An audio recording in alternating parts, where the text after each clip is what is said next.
Oke, Bismillahirrahmanirrahim. Assalamualaikum warahmatullahi wabarakatuh. Pada mata kuliah jaringan komputer 2 ini, pertemuan ke-10 kita akan membahas tentang DNS server ya.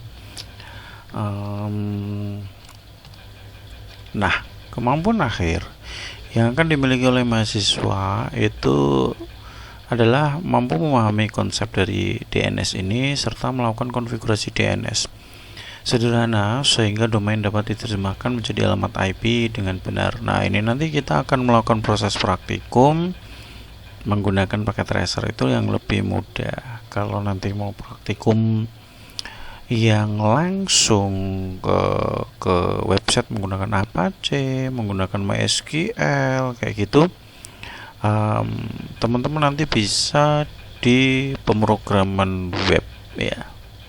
Jadi di sana nanti akan dijelaskan bagaimana cara hosting, bagaimana cara mengarahkan name server kayak gitu.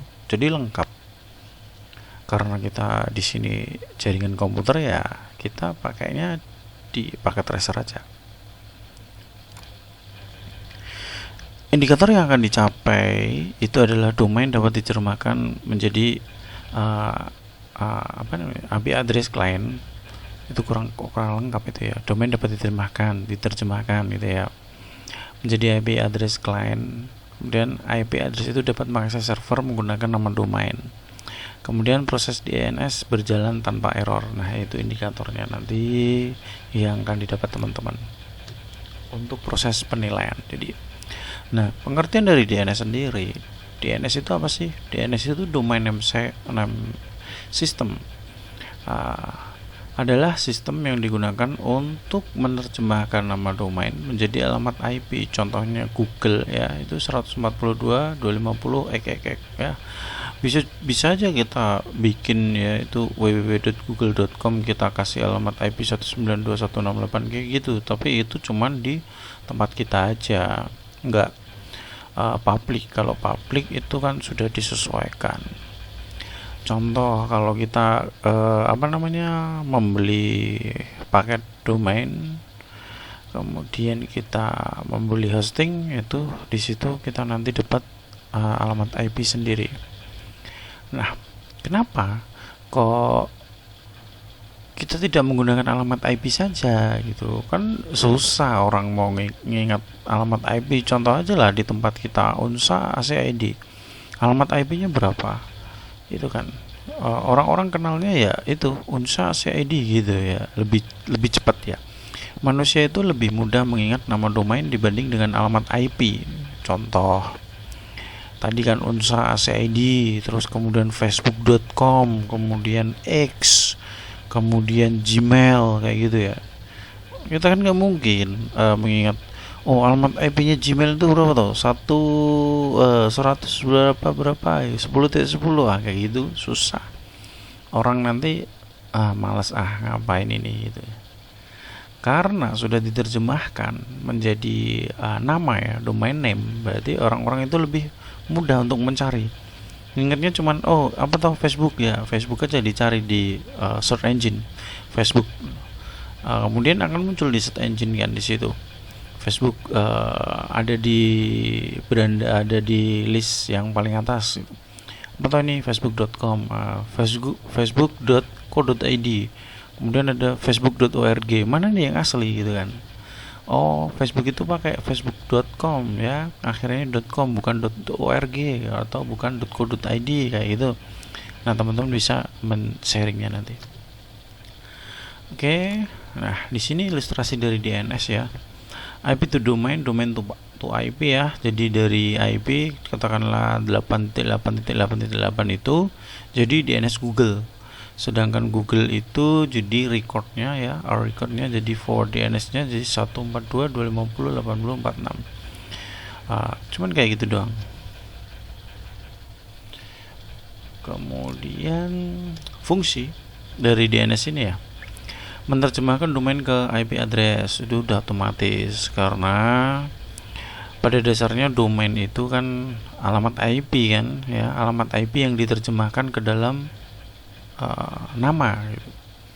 mempermudah akses dari website ya. Kalau tadi kita buka lewat 10.10.10.10 gitu katakanlah, itu yang gampang ya. Teman-teman oke, fine kalau 10.10 ya ingat. Tapi kalau 10.24.25 kemudian titik 107 gitu ya, sekarang ingat, besok kurang tahu, besoknya lagi kurang tahu juga, besoknya lagi lupa. Mempermudah pengelolaan jaringan gitu ya, kemudian menghubungkan klien dengan server. Nah, cara kerja DNS itu seperti apa sih? User mengetik domain, klien meminta alamat IP ke DNS server, DNS server itu mencari data domain, domainnya ini di mana toh? Itu DNS mengirim alamat IP dan klien terhubung ke server tujuan kayak gitu. Karena apa? Domain itu kan banyak kan ya, domain itu banyak sekali.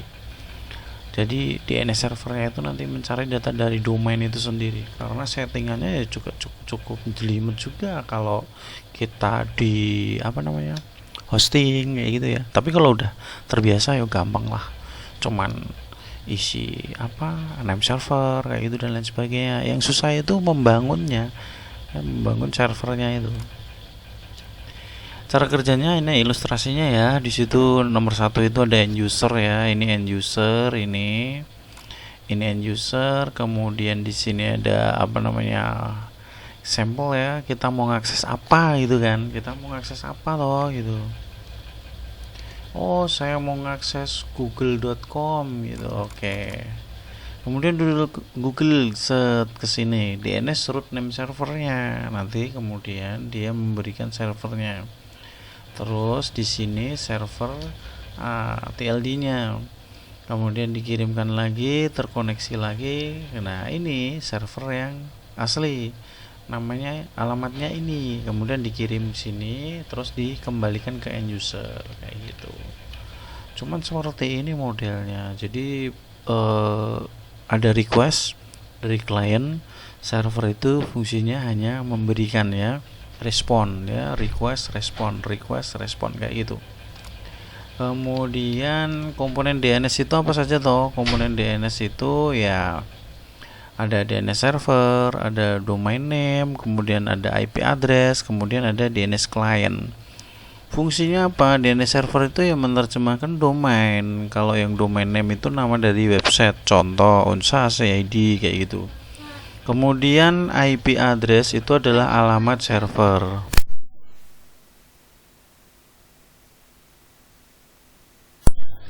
Kemudian ada DNS client, itu adalah pengguna dari DNS.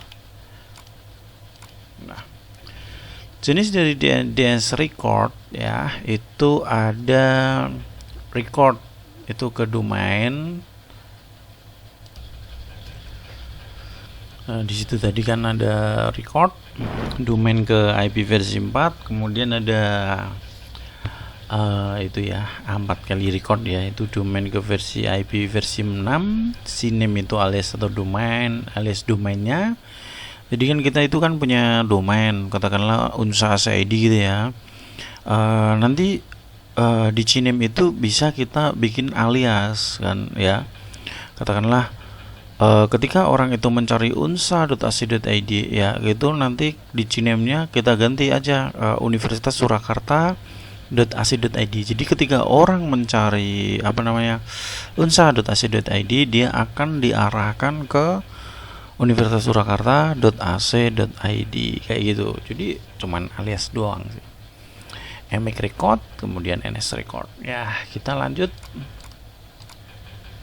Topologi DNS-nya seperti ini ya. Topologi DNS itu ya mereka saling terkaitan satu sama lain.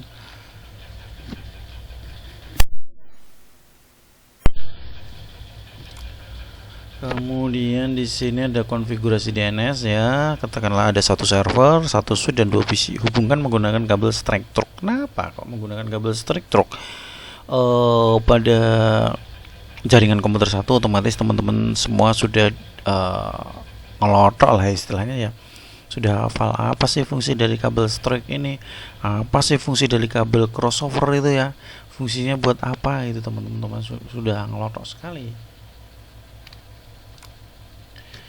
Kemudian kita coba konfigurasi IP server ini dengan alamat IP 192.168.10.2 ya. Kemudian subnetnya itu, gateway-nya itu ya 10.1. Nah, gateway. Apa sih fungsi gateway? Itu fungsi gateway itu apa? Pasti sudah pada paham semua ya. Itu kan rule atau jalur untuk keluar. Kemudian aktifkan DNS servernya, servisnya, DNS-nya di on kan ya, biar supaya bisa diakses. Kalau nggak di on kan nggak bisa, karena otomatis dia masih off. Tambahkan domain, katakanlah di sini unsa.com ya, dengan IP 192.168.10.2, kemudian klik add. Oke, nanti saya praktikkan.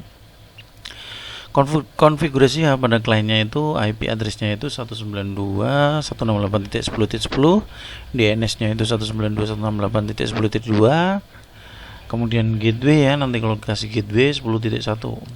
Nah, modelnya seperti ini. Kita bikin seperti ini, gedung 1, gedung 3 ya, kemudian di sini ada server ya, DNS server itu ada satu server, kemudian 2 suite ya. Kita nggak usah banyak-banyak, nanti kita bikin satu suite aja, atau pluginnya juga sama seperti ini. Oke, sekarang kita buka nanti kalau ada pertanyaan silakan ditanyakan lewat komentar atau japri ya. Oke, kemudian di sini kan ada server ya, kita milih server ya. Kita milih server di sini satu, kemudian kita milih pakai suite ya, suite, kemudian kita pilih PC. Oke, modelnya seperti ini. Kemudian kita pilih kabelnya. Tadi pakai apa? Strike through ya. Kenapa? Karena dia menghubungkan antara PC ke suite. Kalau PC ke PC kita menggunakan kabel cross. Oke, seperti ini. Kita konfigurasi dulu, kita kasih aja di sini biar simpel ya. 192.168.10.3 gitu ya. Nah, gini, 13 itu. Ya udah ngikut aja. 192.168.10.12 gitu aja lah. Servernya kasih 192.168.10.2 kan tadi kan. Oke, udah aktif. Sekarang kita config desktopnya, IP configuration ya.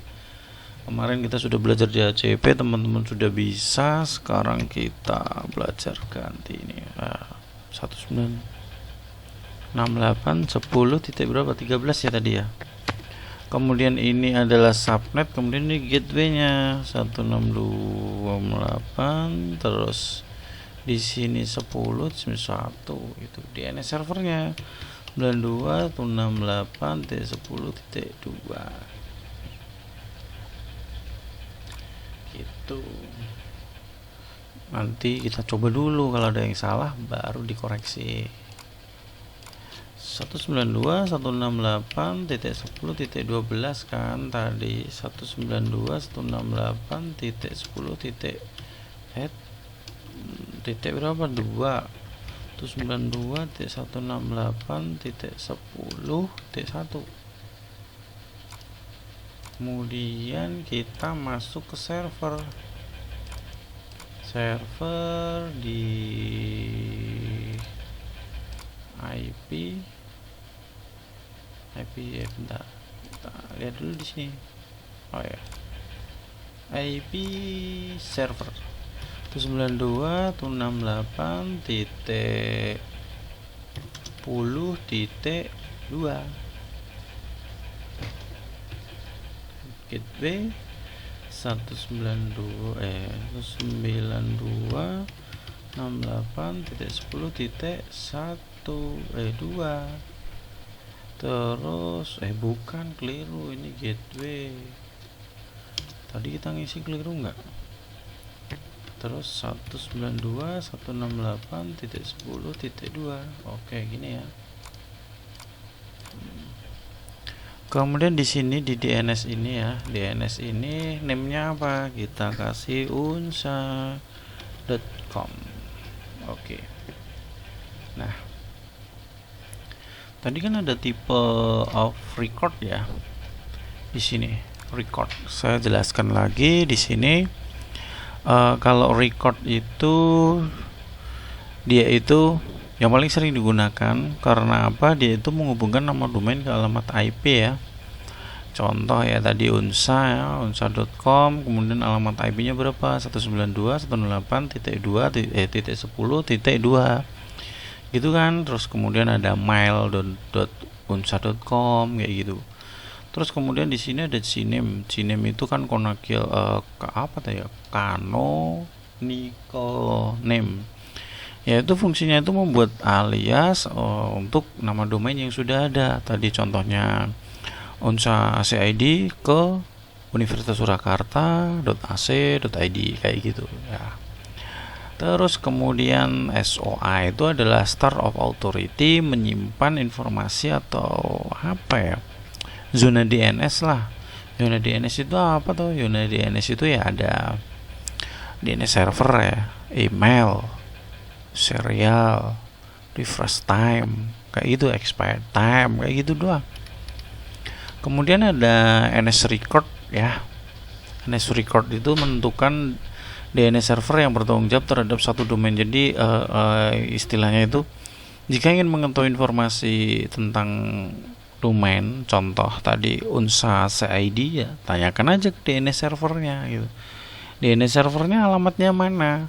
192.168.10.2 kayak gitu. Nah, oke.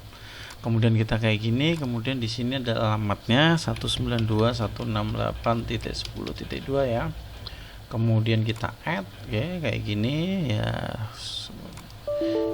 Apa nih? Oh, nggak bisa karena udah masuk ke sini. Oke. Terus udah kayak gini, kita coba cek dulu. Ping sukses ya, successful, successful semua. Oke, berarti kan ini udah bisa. Kita cek aja di sini. Bentar, ada yang harus kita ganti dulu di server. Kita masuk ke HTTP nanti biar bisa, nanti enggak apa namanya. Ini kita ganti dulu ini biar kelihatan kalau kita yang bikin. Jaringan komputer 2 unsa. Oke, kayak gini ya. HTTP-nya on, HTTPS-nya on. Maksudnya apa sih? HTTP itu protokol di port 80. Sedangkan HTTPS itu protokol yang ada di 443 kalau nggak salah ya. Itu protokol yang sudah ada security-nya. Kalau dulu itu sering namanya SSL, kalau sekarang itu lebih ke TLS ya. Gitu. Untuk apa? Security-nya. Oke, semuanya kita run gini. Tadi apa namanya? unsa.com. Bismillah. Mana kok nggak ada isinya ini? Unsa harusnya keluar ini, unsa.com. Oke, ini nggak bisa diakses, berarti kita cek dulu ya. Cek dulu ini. Oke, bentar. Alamat DNS-nya 10.2 ya. DNS. Oh, di sini. 10.2. Kita cek juga di sini. Kita coba pakai ini dulu. 10.2 unsa.com. Oke, sudah berhasil ya. Tadi kita alamat DNS-nya keliru. Alamat DNS-nya harusnya kan 192.168.10.2 ya. Tadi kita isi 1, berarti dia tidak akan bisa masuk ke DNS-nya karena ini sudah selesai, sudah sesuai, maka akan keluar ini ya, jaringan komputer 2 unsa. Nah, begini. untuk tampilannya, untuk apa namanya, em, DNS. Jadi fungsinya DNS itu untuk mempermudah kita dalam mengingat alamat. Kalau tadi alamatnya 192.168.10.2, hari ini mungkin ingat, besok bisa aja lupa, besoknya lagi tambah lupa, besoknya lagi tambah nggak ingat gitu. Karena ini difasilitasi menggunakan nama, berarti kan kita enak, unsa, oke, unsa.com, udah selesai gitu. Oke. Jika ada pertanyaan di materi perkuliahan ini, silakan teman-teman bisa tanya melalui kolom komentar ataupun melalui grup, ya, grup yang sudah dibuat. Oke. Sekian pertemuan DNS ini, semoga bermanfaat. Wabillahi taufiq wal hidayah. Wassalamualaikum warahmatullahi wabarakatuh.